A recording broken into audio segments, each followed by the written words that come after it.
देखिए, जब आप राजनीति ही आपकी ध्रुवीकरण पे है, एक सेकुलर देश में आप राजनीति करते हैं अपनी एक छटा बांट के, लोगों को विभाजित करके, और उसके बाद आप उम्मीद करते हैं कि हम आपको आमंत्रण देंगे, तो भैया सॉरी। पूजा पाठ आस्था का चीज़ है, कोई अज्ञान देता है तो वो आस्था का चीज़ है, इसको आप राजनीति से ना जोड़ें।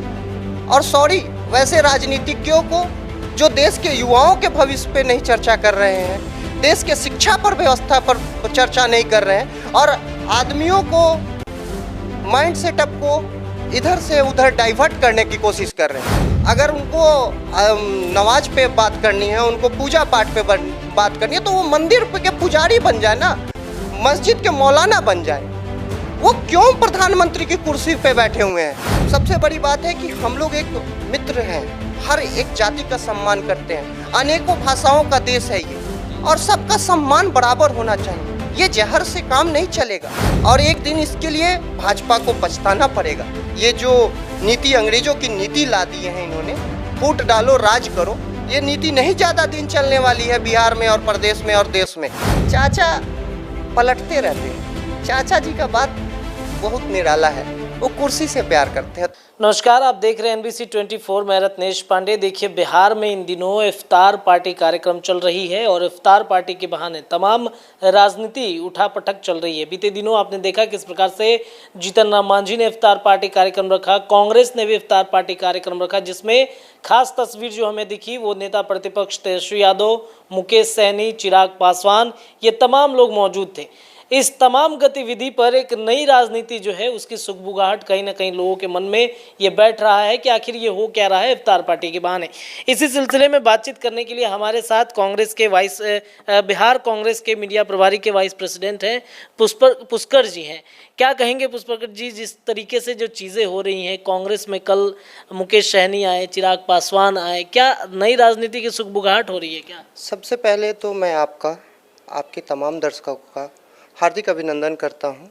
और रही बात, आपने एक बात पूछी कि क्या सुगबुगाहट हो रही है, ये आपसी प्रेमचारे का, भाईचारे का एक पर्व है, और इसमें कोई राजनीति नहीं है। ये हमारा आपसी भाईचारा है, जो एक दूसरे को इफ्तार में आमंत्रण देते हैं, और आने के लिए हमने न्योता दिया, और हमारे प्रतिपक्ष के नेता तेजस्वी जी, चिराग जी, मुकेश सहनी जी, और जदयू से भी लोग आए थे, सरवन जी आए थे, तो सारी पार्टी के, सारे दल के नेता हमारे यहाँ आए, और हम उनका आभार भी प्रकट करते हैं कि इस भाईचारे को। बीजेपी के लोगों के आप लोगों ने इनवाइट नहीं किया? देखिए, जब आप राजनीति ही आपकी ध्रुवीकरण पे है, एक सेकुलर देश में आप राजनीति करते हैं अपनी एक छटा बांट के, लोगों को विभाजित करके, और उसके बाद आप उम्मीद करते हैं कि हम आपको आमंत्रण देंगे, तो भैया सॉरी।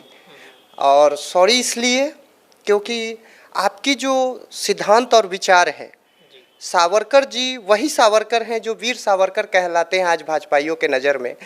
60 रुपये लेते थे, माफ़ीनामा दिया था अंग्रेजों को। आज 75वां वर्ष मन रहा है हमारी आज़ादी का।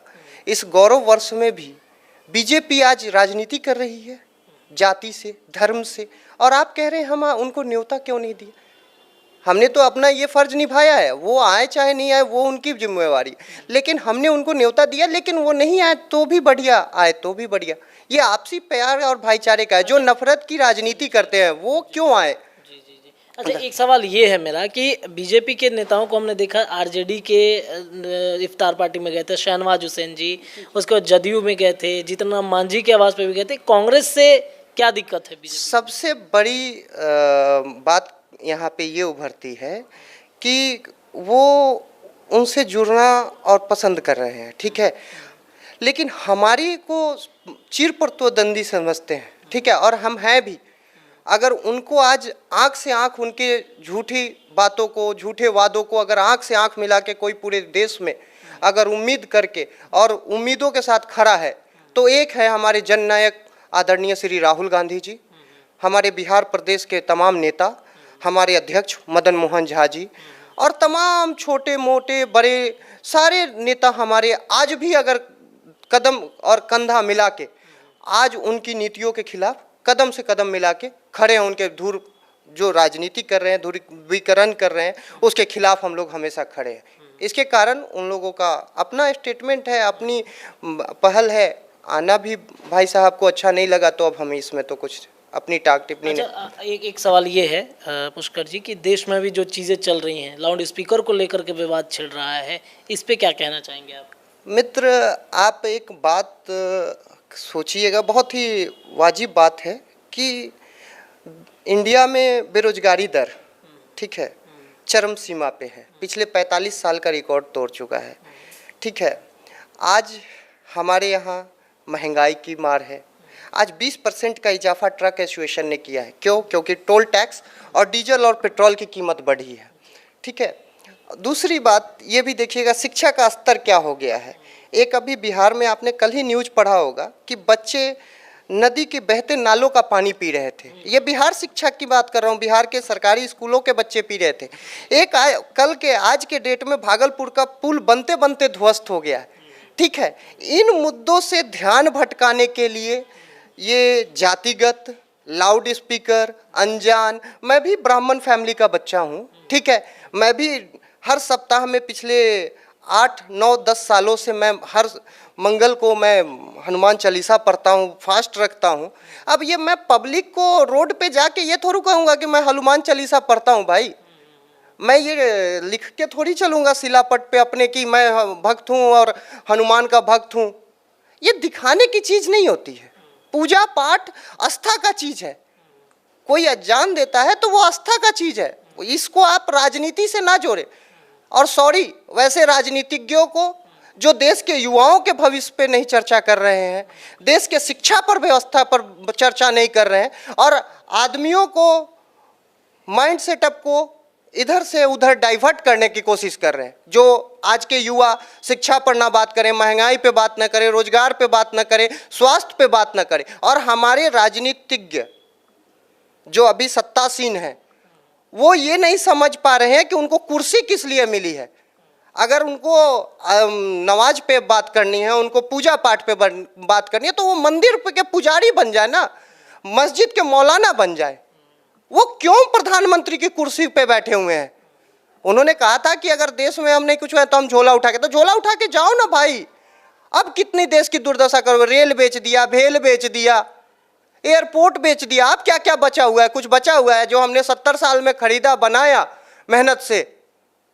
आप भारत के इतिहास को अच्छी तरह जानते होंगे मित्र, और उस इतिहास में हमें जब आज़ादी मिली तो क्या परिस्थिति थी, और उस परिस्थिति से हम ऊपर उठने की कोशिश किए। आज हमारी परिस्थिति क्या है? आज जिस हम संसाधनों को राष्ट्रीयकृत किए, बनाने की कोशिश किए, आज उसको हमने बनाया, आप बेच रहे हो। तो कांग्रेस ने कुछ नहीं किया तो आप बेच कहां से रहे हो?